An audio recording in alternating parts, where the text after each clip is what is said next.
When I was a little girl, I used to have all types of deities and entities come to me. I would tell my mom about it, and she thought I was possessed. She literally said, "Make them go away." I didn't understand anything. I was very confused. I still had one foot in one realm and another foot in this earthly realm. But what I came to really realize was that whatever was going on within me and my quote, quote, spiritual abilities was dangerous. So I shut it all down. So today I want to share with you one of the biggest lessons that I've learned in having spiritual abilities and really what it looks like to be human in the realm of this. If you want to learn more and tap into the guru within, you definitely want to listen to this podcast. Welcome to the Dr. Erin podcast. This is a top spiritual psychology coach podcast to inspire and teach you how to transform your trauma, birth your soul's purpose, and manifest your dreams. Hi, I'm Dr. Erin, Doctor of Divinity.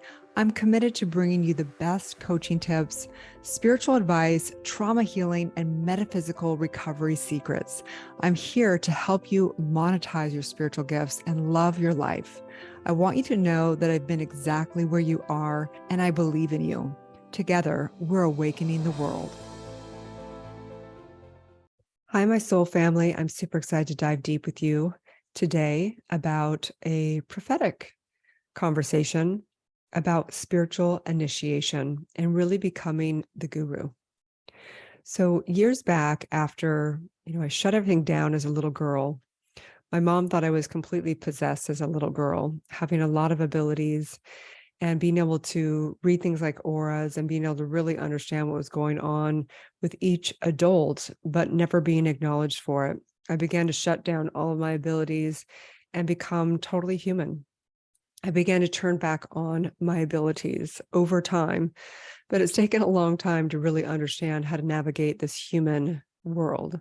And so today I want to break on down a very important, almost prophetic conversation for myself and for the world right now, which is we're going through a massive spiritual initiation, really developing each and every one of us as the guru that we are. So I want to take you back some time, back when I began my spiritual journey again in my 20s and early 30s. I was, diving into spirituality, taking courses, meditating, and kind of looking to the world of what is this thing called spirituality. And what I used to think was, wow, it's all positive. It's the power of mind. And one day I'm going to get to a destination where it's only high vibes and everything is heaven on earth. And I have all my spiritual abilities and I'm back to some rainbows and butterflies. I really, really thought that. And I remember many years feeling really high on life. Yes, I'd have some hard days here and there, but overall I'd be quote, quote, manifesting and getting in a high vibe and manifesting a bunch more material things. And it's kind of interesting because if you think about it, is that the blessing or is that the curse, right? So as time went on, actually, the manifesting got harder and harder because I realized, wow, none of this stuff is actually fulfilling me. And something's missing here. Even when I have everything that I want, or even when I'm having quote, quote, some success in my business or with friends, or I'm traveling or doing whatever it is that would be considered successful, something was missing. And so today I want to talk to you about what we're really going through, which is a spiritual initiation. Of course, all of life is really just a construct to experience the depths of our soul and form, being able to use universal law of cause and effect to be able to create with consciousness upon universal law for demonstrations and manifestation. So you would think that the goal would be able to manifest, quote, quote, greater and greater experiences. But what we consider good experiences are not necessarily what is a profound experience to awaken.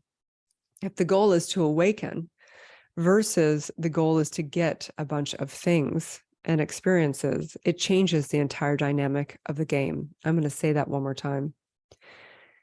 If the goal of demonstrating and manifesting is actually awakening to the divine power within and understanding that we are one with everything and all of it, it changes the game dramatically from wanting to manifest and demonstrate a bunch of things, material things, or just particular experiences, only the good experiences, not the bad experiences, put it that way. It changes the game. So let's just get this straight, okay?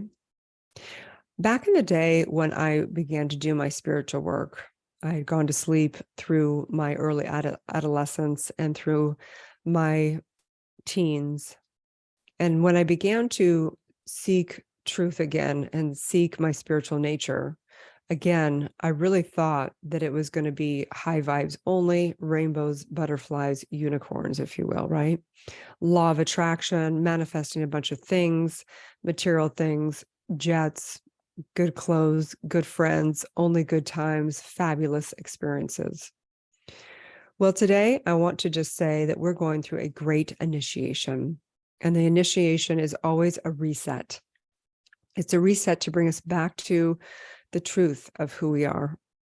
So over the pandemic and over all this, values shift because when things are taken away, your freedoms are taken away, your ability to just go and see friends and family are taken away, your liberations are taken away. What happens in the human psyche is that we begin to question our value systems. Does all this material things matter if we can't actually enjoy them with people that we love? Does all this matter if status can go away? Right? What really matters? And that's where we're going through this initiation right now. So back in the day also, when I began to seek spiritual work, there were spiritual teachers. Someone would call it spiritual teacher. Another person might call it a guru, right? Someone that is a mentor, a guide, whatever that is. And over time, you begin to realize that the more you hand your power over to anyone, anything, you become disempowered. So the goal for any spiritual teacher or guru is to teach the student how they are their own guru. Guru stands for gu and ru. Gu means darkness, and ru means remover. Becoming the guru is being able to transmute the dark into the light. And so as we're being initiated, we're initiated in our mastery of being able to transcend and transform the dark into the light. So if we actually are here to manifest and demonstrate our divine abilities, then the dark is going to get darker so that we build our abilities to transcend it into the light. And so the truth is that you can only have as much light as you're able to have as much dark. And so I recognize this within myself and my students all the time when we're doing deep trauma work, when we're doing deep transformation, past life regressions, and things like that. The end phenomenon with all of it is recognizing that we're all of it. So if there's a place in life where you're judging people, places, or things, country, politicians, whatever it is, then we haven't learned that we are that. We have been here in all lifetimes. We have been the perpetrator. We've been the victim. We have murdered and we have been murdered. And we have to be fully with it in order to actually be able to have it, to be able to transcend it. So what we're doing here in this initiation is basically whatever it is that could be the hardest thing for you to go through, wherever it is that you're clinging on to in this life, is what is going to be your initiation. So when this year came around, 2022, I was like, oh my gosh, 2022, that's my favorite number, 22. It's going to be a fabulous year. It's going to be amazing, right?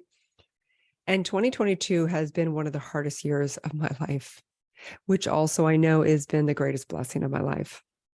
So as you guys know, I moved from Los Angeles over to Florida really just seeking more Mother Nature, wanting to get out of Los Angeles just for stuck patterns. And just, it was pretty intense over the pandemic and a lot of politics and things. And I just wanted to experience something new. So I came over to Florida because I love tropical weather. I love the turquoise water. I love the palm trees. And I've had some of the most amazing, beautiful moments over here ever.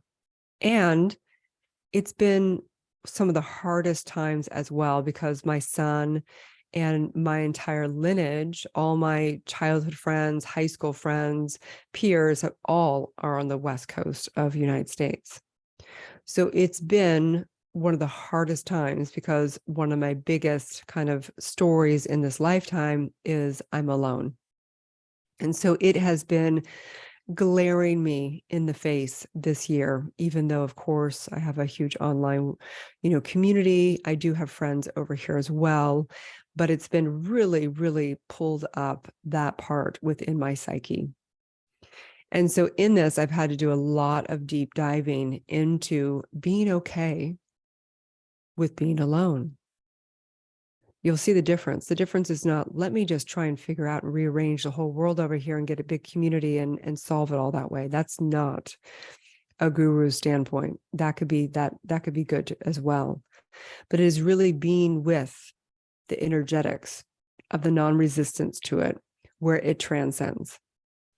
And so as I began to really dive into that emotion, knowing that it's not just me, that loneliness is not just my one little mini mind emotion. When we are dealt an emotion, when we're dealt with a limited belief, when we're dealt with something, we have to transcend it for the collective. And so I began to go into deep feeling, being okay with that feeling and feeling it for the collective. And feeling it for the collective and knowing, what is this initiation? What is this initiation?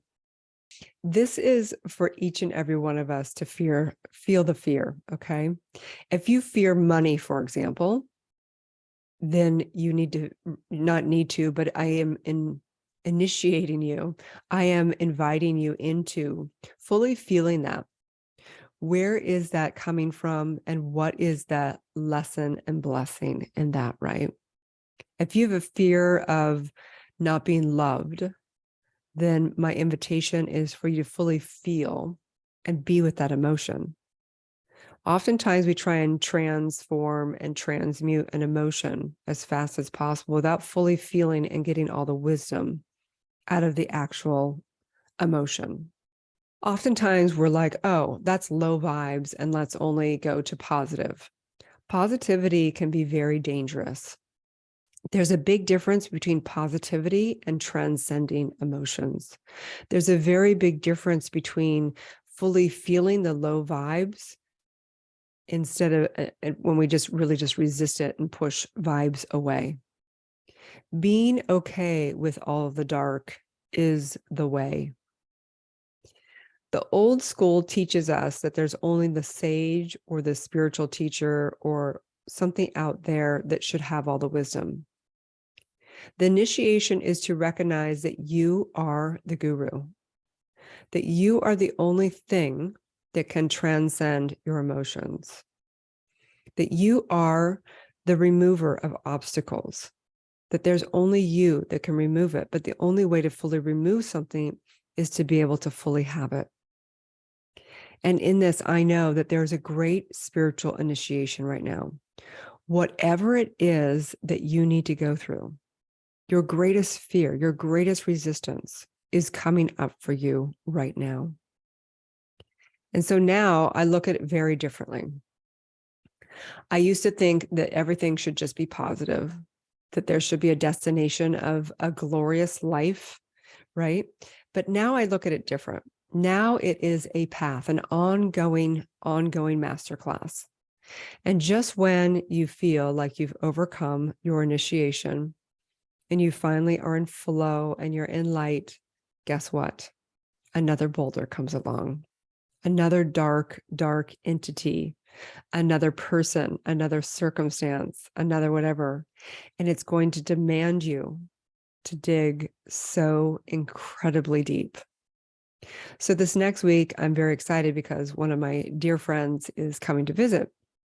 And he has gone through a chapter that was one of the hardest chapters of his life. He actually I've talked about him a couple of times. He had a beautiful company on green technology, and it was one of a very, very challenging business. And he had investors and he had to do all this work.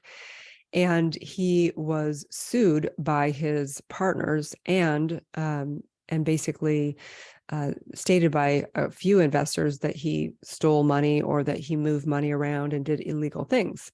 So the FBI came in and removed him from the company, and he was sued by United States of America and taken to court by the FBI and by different investors. So it was an 8.5-year trial, and he had 11 counts basically. And guess what? He won every single one of them. And when he walked away the day of his court hearing of all 11, he was looking at, I think, 11 years in prison, and he walked free. He walked completely free, and he was able to basically prove to the world that he was not lying, that he had done everything ethically. And as he walked away from that, of course, how much money did that cost him? How much time? And he had a choice, right? He could either be bitter for the rest of his life and basically be the victim of life, or he could decide to win. He could decide to have the blessing of that hard, dark time and transcend it into light. And today he absolutely is having total success spiritually, financially, and in all areas of his life. And it's a choice. It's a choice because life keeps happening. Dark things keep happening. Hard times will keep happening. People will still be people. There's always going to be terrible things that happen on this planet. Always. But the choice is yours, and the choice is mine, right? Every single day we get a choice to either get stuck and be the effect of the darkness in our life, or we get the choice to transcend it, learn from it, grow from it, and create something new. And so in this divine moment, I'm knowing who you are. You are the guru. Every single day is a masterclass. We're not here to come to our heaven on earth. We're in a relative universe. We will always have the dark and the light. This is how we created this universe to be. It is never only going to be easy. It's always going to demand us to transform the dark into the light. And the extent to which you are able to fully have the dark, you will be able to also have that much light. You cannot only have light without the darkness. It is impossible. And so in this, let's take a deep breath together. Exhaling out. I recognize that you are the one you've been waiting for. I recognize that you are the guru. You are that removes and transcends and initiates your own self through this mental world. I recognize that you have all the ability, all the know-how. You are the divine. You are that essence. You are omnipotent. You are almighty. And in this, I know no matter what life brings to you, you always have choice. You have infinite ways of transmuting that. You have infinite ways of transcending it. You have infinite ways of transforming with the power of thought. And so I just say yes to you becoming the guru, initiating yourself, and remembering that you are the power. As together we say, and so it is. Thank you for tuning into the Dr. Erin podcast. If you're ready to reprogram your subconscious mind, transform your trauma and birth your soul's calling, or if you're ready to become an accredited certified spiritual psychology coach and E4 trauma method facilitator and get trained in spiritual psychology, universal law, intergenerational trauma work, past life regression work, metaphysics of mind, and so much more, go to soulciety.com or draaron.tv. If you're receiving value from the show, I would love it if you share it with a friend and give it a 5-star review. Also, you can join me in one of my live free trainings. You can find it right on the website as well, or in my bio link across all social media. I'm draaron.tv across all platforms. DRERIN.tv. Have a beautiful day, and may you live your truth.